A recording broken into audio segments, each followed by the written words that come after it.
America, Israel और Iran के बीच बढ़ते तनाव का असर अब सीधे देश की जनता और उद्योगों पर पड़ रहा है। देश भर में एलपीजी गैस की भारी किल्लत के कारण आम जनता को घंटों लाइन में खड़ा होना पड़ रहा है, जबकि होटल, रेस्टोरेंट और फैक्ट्रियां अपनी उत्पादन क्षमता पर ठप हो गई हैं। देश के कई राज्यों में लोग गैस एजेंसियों के बाहर सुबह 6 बजे से ही कतारों में खड़े हैं। बरनाला के गांव शहना में 66 साल के बुजुर्ग भूषण कुमार मित्तल की सिलेंडर की लाइन में खड़े होने के कारण हार्ट अटैक से मौत हो गई।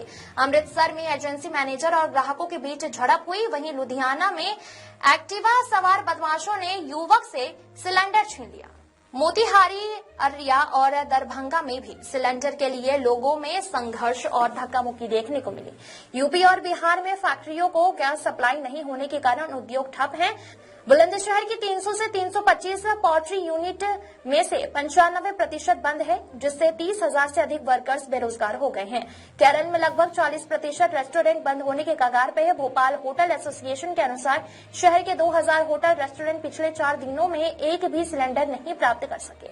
होटल और कैटरिंग इंडस्ट्री में गैस न मिलने की वजह से व्यापार ठप हो गए हैं। कई जगह लकड़ी और कोयले के चूल्हों पर खाना बनाने को मजबूर होना पड़ रहा है। इससे कारोबार में गिरावट और कीमतों में वृद्धि देखने को मिली है। एलपीजी संकट के बीच ऑनलाइन इंडक्शन की बिक्री बढ़ गई है।